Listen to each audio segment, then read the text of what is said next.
મહત્વની ઘટના જેમાં દંપતીને બંધક બનાવીને લૂંટ કરવામાં આવી. શું વખતે સમગ્ર હકીકત અને જે પકડાયેલા લોકો છે તે અન્ય ગુનામાં સંડોવાયેલા છે કે કેમ, કઈ રીતના પોલીસે કામગીરી કરી? ગઈકાલે બપોરે આ ઘટના બની હતી. જે મૌધા ખ્રિસ્તી ફળિયું છે એમાં ફરિયાદી જે જેઠાભાઈ મકવાણા છે એ પોતાના પત્ની સાથે રહે છે. પોતે સિનિયર સિટીઝન છે, 80 વર્ષની ઉંમર છે અને પોતે નિવૃત્ત શિક્ષક છે. મકાનમાં ઉપરના માળે એ રહે છે, નીચેના માળે એમના ભાઈ રહે છે. અને બપોરે જે ઘટના બની એમાં અચાનક જ એમની રૂમની અંદર 3 લોકો આવે છે અને પાછળથી એમના મોઢા ઉપર ચાદર ઢાંકી અને એમને દબાવી દે છે. અને દાદાને શરૂઆતમાં એવું લાગે છે કે કદાચ મજાક કરતું હશે, પણ તરત જ સામે બીજો એક વ્યક્તિ છે એ છરી લઈને ઉભો છે. દાદાના ઘૂંટણની આજુબાજુમાં છરીથી નાની મોટી ઈજા પણ કરે છે અને દાદાને ધમકી આપી અને એમના ઘરમાં જે કંઈ પૈસા પડ્યા હોય એ આપી દેવા માટે ધમકી આપે છે.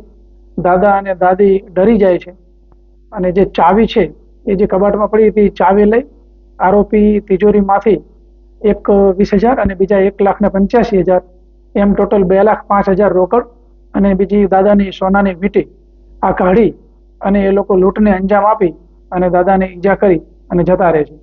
આ ઘટના ખૂબ ગંભીર હતી, કારણ કે દિવસના સમયે લૂંટ હતી, ઘરમાં ખુશીને લૂંટ હતી અને ખાસ કરીને સિનિયર સિટીઝન કે એમની સેફટી અમારી ટોપ પ્રાયોરિટી ઉપર હોય છે, તો સિનિયર સિટીઝનને બંધક બનાવી અને આ પ્રકારની લૂંટ કરવામાં આવી હતી.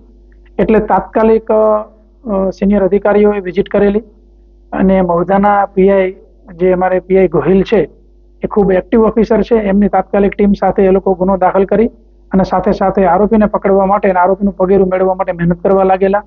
એમાં હ્યુમન ઇન્ટેલિજન્સ અને ટેકનિકલ સર્વેલન્સ બધી જ રીતે ખૂબ સારી રીતે મહેનત કરી અને ગુનો ડિટેક્ટ કરી લેવામાં આવેલો છે.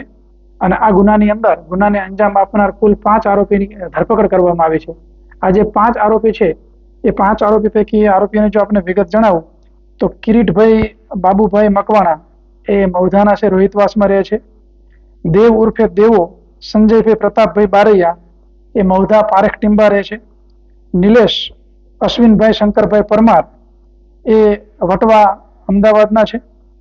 અને પાનવભાઈ ભરતભાઈ રાણા એ પણ વટવાના છે. અને હર્ષ ઉર્ફે સની અશોક મણીલાલ ગોહિલ એ વણકરવાસ મૌધાના છે.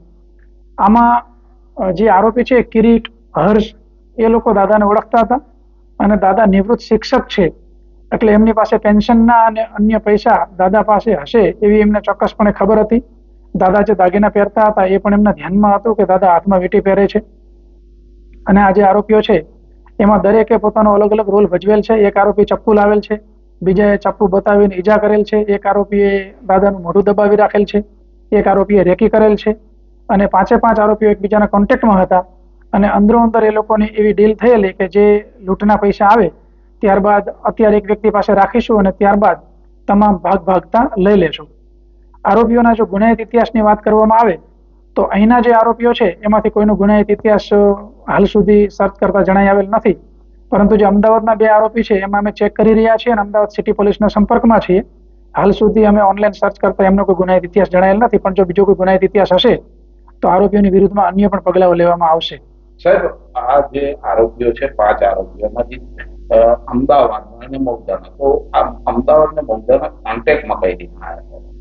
એ એકબીજાને વાયા સગાવાલાની દ્રષ્ટિએ એકબીજાને ઓળખે છે, પણ આ લોકોએ બુદ્ધિપૂર્વક કામ એ કર્યું હતું કારણ કે દાદાના ફળિયામાં જે આરોપીઓ રહે છે એ આરોપીઓ ડાયરેક્ટ દાદાના રૂમમાં એન્ટ્રી નથી કરી. અમદાવાદથી જે બોલાવ્યા હતા ને જે લોકો દાદાને નથી ઓળખતા એવા આરોપીઓને અંદર એન્ટ્રી કરાવી હતી. અને જે લોકો દાદાને ઓળખે છે એ લોકો પહેલા બહાર રહેલા, ત્યારબાદ દાદાના મોઢા ઉપર કપડું બાંધી અને દાદાને જ્યારે બંધક બનાવી દીધેલા અને દાદાના મોઢા ઉપર બાંધી દીધેલું ત્યારબાદ જે જાણીતા આરોપી છે એ અંદર આવેલા. અને આ આરોપીઓ જે છે એમાંથી એક આરોપીને એની પૂછપરછ કરતા એવું જણાવે છે કે એને અમુક પ્રકારનું દેવું થઈ ગયેલું છે અને બાકીના અન્ય આરોપીઓ છે એ ફક્ત પોતાના મોજ શોખ ખાતર આવી દુઃખદ ઘટનાને એ લોકોએ અંજામ આપેલો. અને આ સિવાય 15 દિવસ પહેલા એમને અન્ય પણ એક વ્યક્તિ છે દાદા, એમને એવું પણ વિચારેલું કે આ દાદાનું અપહરણ કરી અને પૈસા માગીએ, પણ એમાં પણ એ લોકો સફળ નહીં થયેલા. નડિયાદની આજુબાજુમાં કોઈ જગ્યાએ ચેન સ્નેચિંગ કે એવું કંઈક કરી અને પૈસા કમાઈ લઈએ એવું પણ એમનું પ્લાનિંગ હતું, પણ એમાં પણ એ લોકો સફળ થયેલા નહોતા. અને આની અંદર કલાકોની અંદર જ પોલીસે એમને પકડી લીધેલા છે. હવે રિમાન્ડ માગી અને આગળની તજવીજ કરવામાં આવશે અને અન્ય કોઈ ગુનાહિત ઇતિહાસ હશે તો અન્ય પગલાઓ લેવામાં આવશે. આ સમગ્ર ઘટના જે છે 24 કલાક બી નથી થયા, તો કઈ રીતે પોલીસો સફળતા મળી? ખાસ તો સંવેદનશીલતા અને સક્રિયતા. અમારા મહુધા ટાઉન પીઆઈ ગોહિલ છે એ ખૂબ જ સંવેદનશીલ અને સક્રિય અધિકારી છે. જેવા એમને મેસેજ મળ્યા એટલે તાત્કાલિક એમની ટીમ સક્રિય કરેલી અને વિસ્તારની અંદર, કારણ કે દાદાને આ પ્રકારના એ જઈને લૂંટ કરવી, એમને થોડોક એવો અંદાજ હતો કે કોઈને કોઈ વ્યક્તિ તો જાણીતું હોવું જોઈએ. તો હ્યુમન રિસોર્સિસ અને ટેકનિકલ સર્વેલન્સ બંનેથી મહેનત કરી અને એમની સમગ્ર ટીમને હું અભિનંદન આપું છું કે ગુનો બન્યા બાદ 12 જ કલાકની અંદર આરોપીઓ એ લોકોએ હસ્તગત કરેલા અને પૂછપરછને અંતે આરોપીના યોગ્ય પુરાવા મેળવીને ધરપકડ કરેલી છે. ઓકે.